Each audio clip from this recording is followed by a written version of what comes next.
Olá, eu sou Andréa Mesquita, eu sou psicopedagoga, terapeuta, consultora em audiodescrição e pessoa com deficiência visual.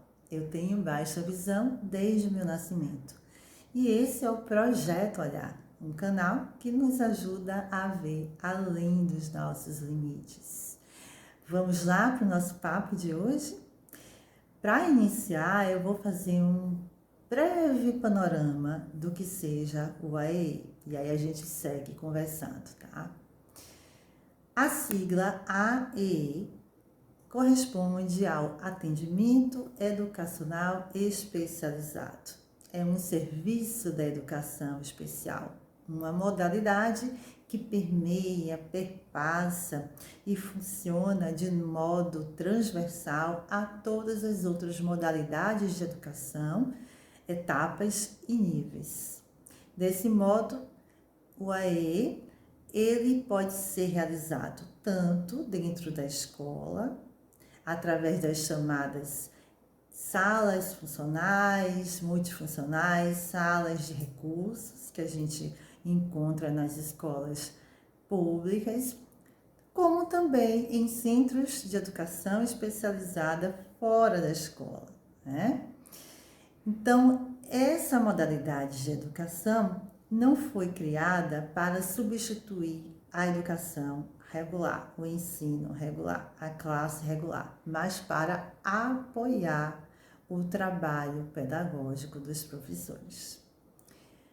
Qual é o público-alvo do AEE? São 3 categorias de estudantes. Estudantes com deficiência, entra aí todas as deficiências, sensorial, intelectual, mental, física múltipla. Estudantes com altas habilidades ou superdotação e também estudantes que se enquadram no espectro autista, que apresentam, por exemplo, o autismo clássico e a síndrome de Asperger, mas também tem outras siglas aí dentro desse espectro. E qual é a função base do AEE? São 2, complementar e ou suplementar o conteúdo do ensino regular. De que forma, Andréa? Então, a AEE vai complementar o currículo quando o aluno não conseguir acompanhar o conteúdo que é dado em sala de aula de forma a contento. Ou também o AE vai suplementar esse currículo, enriquecer esse conteúdo, quando, ao contrário, os alunos forem na sala de aula muito além do que é dado. Então, requer um estímulo a mais para poder continuar no seu desenvolvimento escolar. E o profissional do AE, ele não vai tratar de nenhum tema que é dado em sala de aula. Ele não vai trabalhar, por exemplo, como um reforço de matemática, um reforço de português. Não. Ele vai construir junto com o professor instrumentos, recursos, metodologias para poder desenvolver esse aluno. Ao lado disso, ele vai também ajudar o aluno a desenvolver competências e habilidades para poder melhorar o seu desempenho em sala de aula, tá? O profissional do AE é uma pessoa de educação especializada através de uma pós-graduação, um curso de formação livre na área, então tem que ser alguém habilitada para trabalhar com esse público, com esse tipo de modalidade educacional. Geralmente o atendimento acontece no contraturno da escola. Então, por exemplo, se o aluno estuda de manhã, ele irá para o atendimento do AE pela tarde, sempre no turno inverso. É bom a gente lembrar que o aluno preferencialmente será atendido na escola que oferece o AE. Se por um acaso a escola não tiver esse serviço, ou se o serviço não possui recursos para lidar com as dificuldades que ele apresentar, então ele pode ser encaminhado para um centro de educação especializada fora da escola. o aluno já tiver um laudo médico com diagnóstico fechado dentro dessas categorias que eu mencionei anteriormente, então, na escola pública, ele vai efetuar 2 matrículas. A matrícula na classe regular e frequentar normalmente e a matrícula no AEE. Ele vai passar pelos serviços de AEE. Essa é a base do AEE. Então, aprofundando na perspectiva inclusiva, vamos pensar aqui juntos. Será que esse atendimento educacional especializado deve acontecer apenas na escola pública? Como é que fica esse atendimento na escola privada? Vamos lembrar que a educação é um direito de todos previsto pela Constituição. Então, e é dever do Estado garantir isso, né? Através dos seus entes federativos, na esfera federal, na esfera estadual, municipal. Mas todo o sistema educacional brasileiro é uma recomendação também para as escolas particulares e instituições educacionais privadas, em qualquer uma das modalidades, tá? Então, sim, o AEE deve ser oferecido também pelas escolas particulares. Agora, cada escola, cada unidade educacional vai fazer isso da sua forma, vai colocar um núcleo de atendimento especializado de uma determinada maneira. Mas sim, essas organizações devem seguir as recomendações também seguidas pela escola pública, tá? Então, esse é o primeiro ponto, assim. Claro que aí vai ter que ter mais recursos disponíveis para isso, junto com um profissional especializado no AEE, existem também os outros profissionais de apoio, né? Os professores de apoio, que são utilizados tanto nas salas regulares, quanto também durante o atendimento, né, do AEE, para fins de ajudar o aluno nos seus cuidados pessoais, como também no desempenho de atividades dentro da sala de aula regular, tá? Um outro aspecto que eu considero assim, importante a gente ampliar aqui a nossa visão é sobre o público-alvo do AEE. Se a gente pensar que a inclusão requer um olhar de diversidade, né? Um olhar que compreende os alunos, as pessoas de uma forma plural, que respeita as especificidades de cada sujeito. Então, a gente pode pensar que cada aluno apresenta dificuldades, apresenta diferentes tipos e níveis de necessidades. Então, o AEE deveria atender a todos e não apenas aquelas 3 categorias de educandos.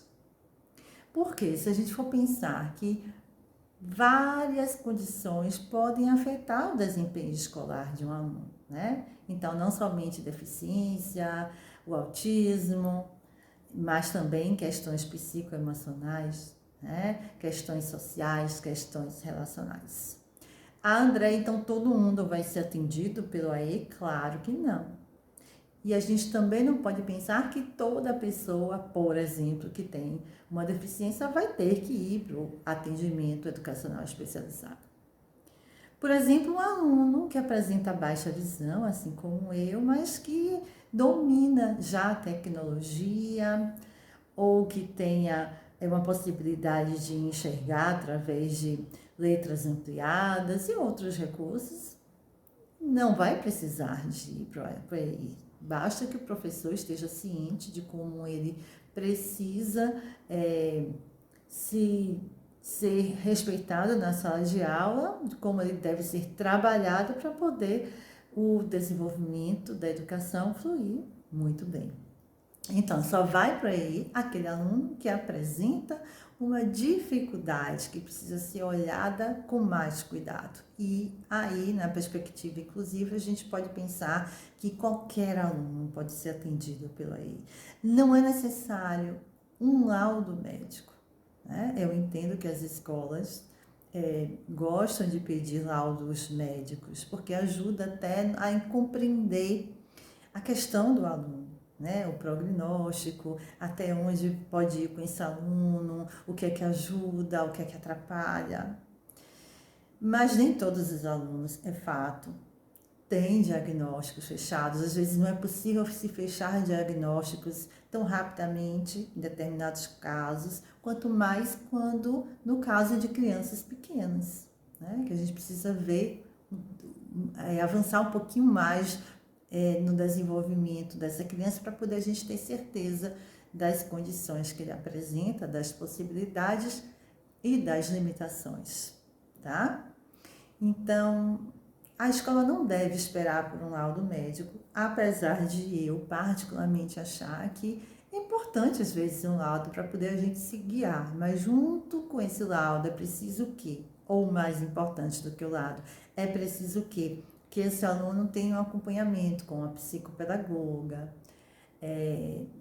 uma psiconeuropsicóloga também, ou uma psicóloga, para poder a gente fazer uma análise biopsicossocial desse aluno.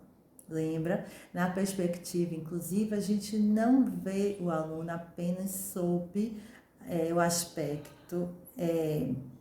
o aspecto médico, o aspecto biológico, mas a gente observa esse aluno em todas as suas dimensões: bio, psico, social, relacional, espiritual e muitas outras, tá? Que possam interferir no seu desempenho e na sua escolarização.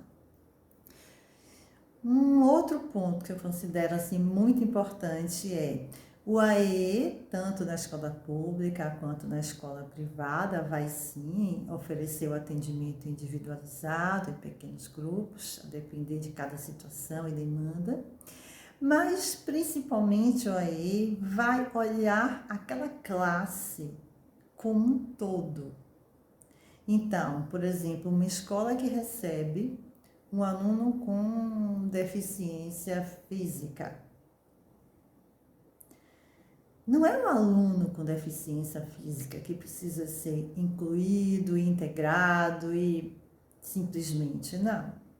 A classe que está recebendo esse aluno precisa ser vista de uma forma nova, porque os demais colegas não vão mais ser os mesmos. Os professores não vão mais trabalhar como eles trabalhavam. Não dá para fazer um programa só para aquele aluno, ou colocar ele no cantinho da sala e ficar ali integrado, porém não incluído. Então lembra, quando a gente fala de inclusão, a gente fala de homogeneização e não de heterogeneidade nesse sentido da classe. Claro que cada um é um, né? A classe é composta por indivíduos heterogêneos, mas a classe precisa ser vista como um todo. É isso que eu chamo de homogeneizar a classe. Eu não vejo mais a fulaninho que entrou na classe e que tem uma deficiência. A classe precisa funcionar de um modo que inclua esse aluno e todos os outros. Existem alunos que são extremamente visuais, que precisam de mais recursos visuais, outros que são mais auditivos, precisam de recursos mais sonoros, e outros que são sinestésicos, precisam de recursos táteis, de atividades práticas para poder desenvolver no ensino-aprendizado. Então, o AE tem essa função na perspectiva inclusiva, olhar a classe como um todo, primeiramente. Como esse serviço pode apoiar aquele professor, no caso de classe, professor regente de educação infantil ou ensino fundamental 1, e no caso do ensino fundamental 2 em diante, ensino médio superior, como o AE pode ajudar esses professores, né, na construção de recursos que atendam a todas essas especificidades de alunos. Então, a gente amplia o trabalho do profissional de AE. Vai continuar, sim, havendo atendimento especializado para trabalhar pontos específicos daquele aluno, mas principalmente esse profissional vai se dedicar através de um trabalho coletivo e colaborativo entre os professores, os coordenadores pedagógicos, a diretoria, os demais funcionários da escola.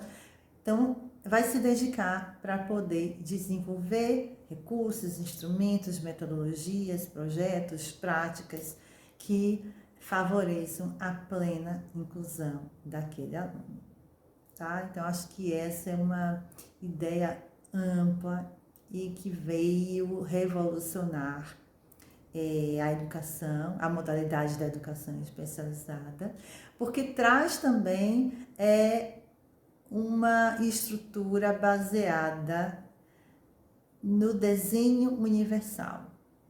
Então, esse é um tema assim, mais extenso para um outro vídeo, mas o desenho universal para a aprendizagem é algo que já está sendo inserido, DUA, né?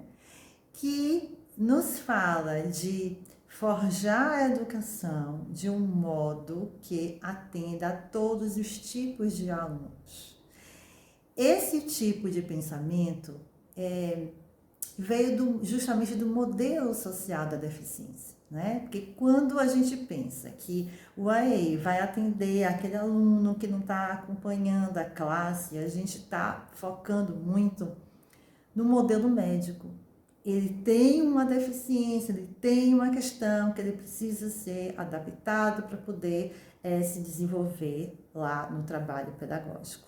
Mas quando a gente parte desse princípio mais inclusivo, a gente não pensa mais no aluno com deficiência que não está conseguindo acompanhar a aula, mas a classe que não está oferecendo recursos para que ele possa ter o pleno acesso ao conteúdo, ao conhecimento, às possibilidades de colocar as suas habilidades em prática.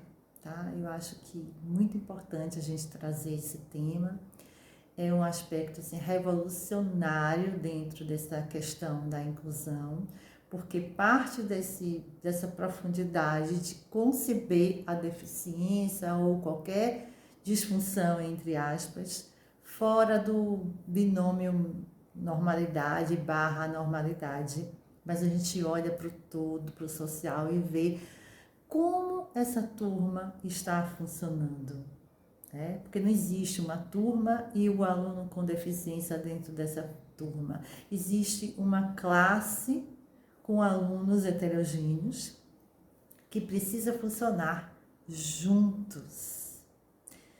Cada um com seu ritmo, cada um com as suas possibilidades.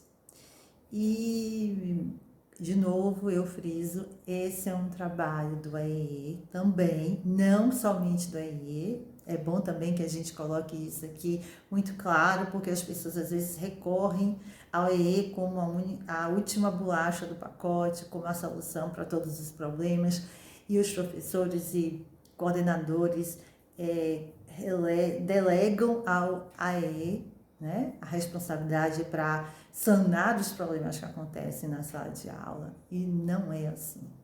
O AEE vai, através do seu cabedal de conhecimento, junto com os demais participantes da escola, forjar um meio inclusivo para todos os alunos. Tá bom? Coloca aí seu comentário, o que se você achou sobre esse tema, o que você pensa sobre isso. E coloca também sugestão de outros temas que eu vou ter o maior prazer de tratar aqui com você. Fica bem, até o próximo vídeo.